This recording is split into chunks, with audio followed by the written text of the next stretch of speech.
From 1954 to 2022, only 48 people have received this award. यानी कि 38 सालों में सिर्फ 48 लोगों को यह अवार्ड मिला है। कौन सा है ये अवार्ड और ये इतने कम लोगों को क्यों मिला है? ऐसा क्या खास है इसमें?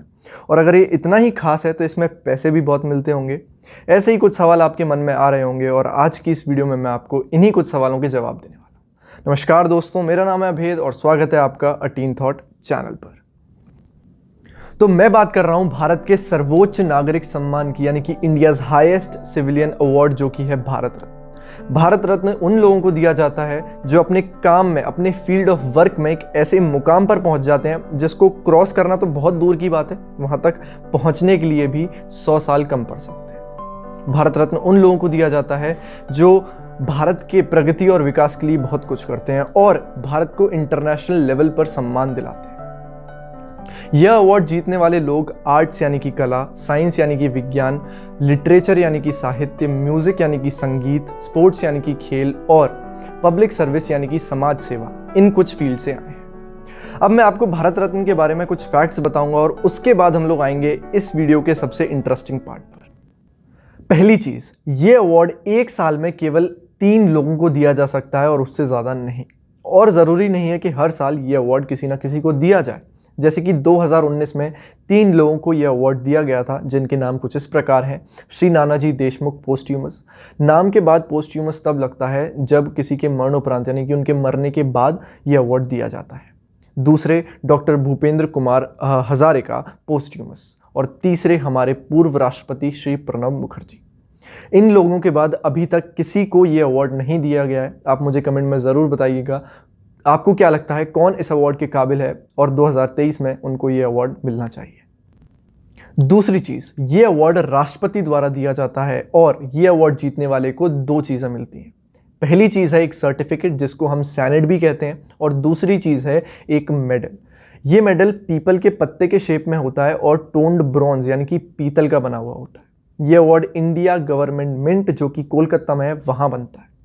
जैसा कि आप पिक्चर में देख सकते हैं, इस मेडल के आगे वाली साइड पर एक सूरज बना हुआ है और उसके नीचे देवनागरी में भारत रत्न लिखा है, और इसके पीछे वाली साइड पर हमारा नेशनल एम्बलम है और उसके नीचे देवनागरी में सत्यमेव जयते लिखा है।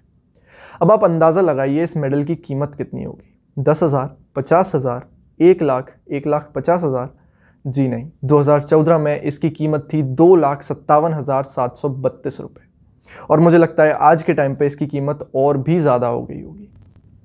तीसरी चीज़, ज़रूरी नहीं है कि ये अवार्ड भारत के नागरिक को ही दिया जाए, किसी दूसरे देश के व्यक्ति को भी ये अवार्ड मिल सकता है। जैसे कि 1987 में खान अब्दुल गफर, जो कि पाकिस्तान के थे, उनको ये अवार्ड दिया गया था।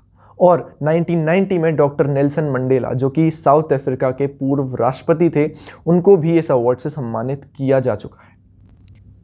चौथी चीज, सचिन तेंदुलकर ये अवार्ड जीतने वाले सबसे यंग और इकलौते स्पोर्ट्स पर्सन हैं, यानी कि स्पोर्ट्स की फील्ड से अभी तक इनके अलावा और किसी को भारत रत्न नहीं मिला है।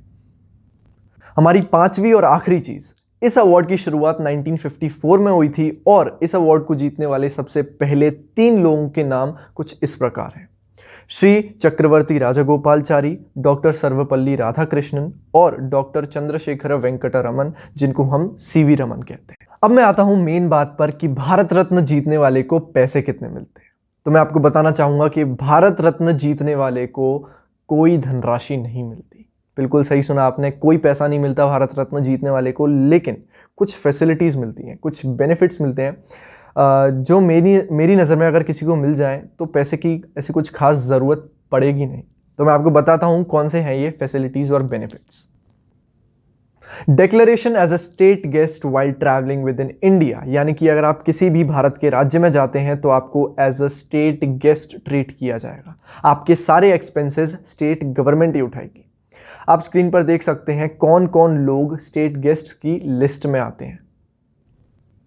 The awardee is entitled for diplomatic passport, यानी कि भारत रत्न जीतने वाले को एक डिप्लोमेटिक पासपोर्ट दिया जाता है, जो कि आप स्क्रीन पर देख सकते हैं। मैं आपको बताना चाहूंगा कि डिप्लोमेटिक पासपोर्ट केवल इंडियन डिप्लोमेट्स और टॉप गवर्नमेंट ऑफिशियल्स को ही दिया जाता है।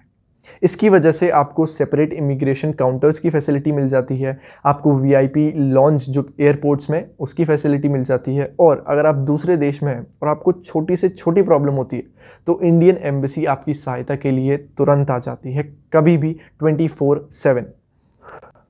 Life time free executive class travel on air India, यानी कि एयर इंडिया में आप ज़िंदगी भर ट्रैवल कर सकते हैं और आपको एक पैसा देने की ज़रूरत नहीं है, वो भी एग्जीक्यूटिव क्लास में। क्योंकि 2021 में एयर इंडिया कंपनी प्राइवेट हो गई थी, तो मुझे लगता है शायद ये फैसिलिटी अब अवेलेबल नहीं है।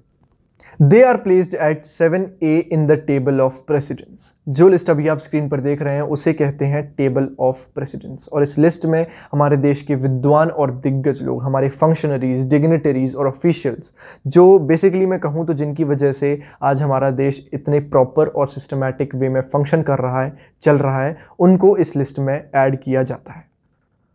The awardee is allowed to participate in the parliament meeting and attend any session. Last but not the least, जिसको सुनकर शायद आपके फेस पर एक स्माइल आ जाए, no income tax to be paid, यानी कि आपको जिंदगी भर कोई इनकम टैक्स देने की ज़रूरत नहीं है। तो दोस्तों यही था आज की इस वीडियो में। अगर आपको वीडियो पसंद आई हो तो लाइक कर देना, शेयर कर देना और सब्सक्राइब करना ना भूलें टीन थॉट चैनल को। Thank you for watching.